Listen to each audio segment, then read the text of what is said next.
ASP application. And when it makes a request to your application, the server makes some, let us say, database query and finds your username, and then it displays that username on the Razor page and sends it to you. This is what, let us say, is happening. Now we do not want that with each query the database query should take place. With each request of yours, database query doesn't take place. We want to avoid that. So what we will do is we will create a variable on the server side.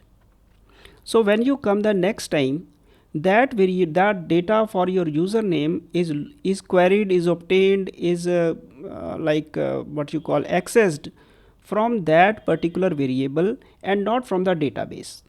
So server is an optimization technique, is an optimization so that we do not have to query the database again and again, and maybe some small data is to be stored on the server side for maybe anything like displaying the name of the user, name of the logged in user.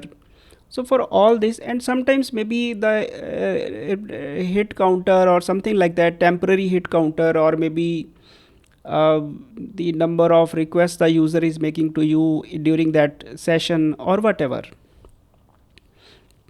So a session will allow you to store some data on the server side, and that data is to be accessible quickly. So that is the whole point of session.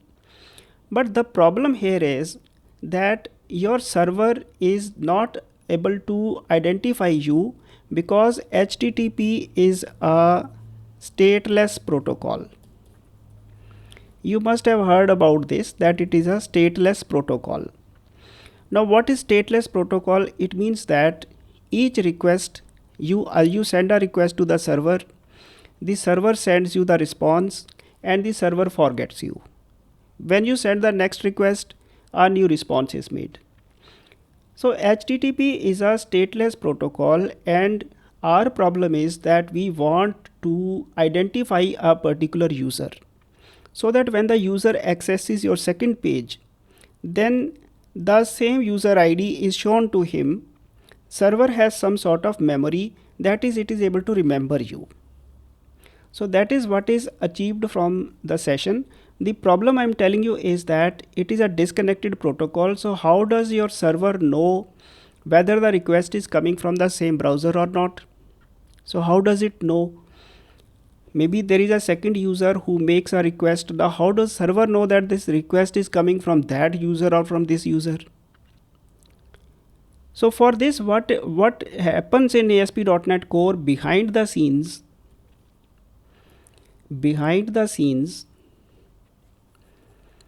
is that when you make a request to your server will create a cookie on your computer. This cookie is not created on the hard disk, but this cookie is created in the memory of the browser. So this cookie is a very short-lived cookie, and it lives only so long as the user is browsing your pages. The moment he closes the browser, the cookie will also go away because the cookie was in the memory of the browser.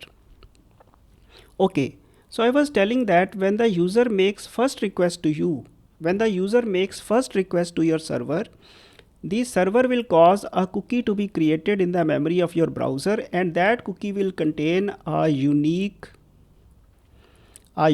session ID.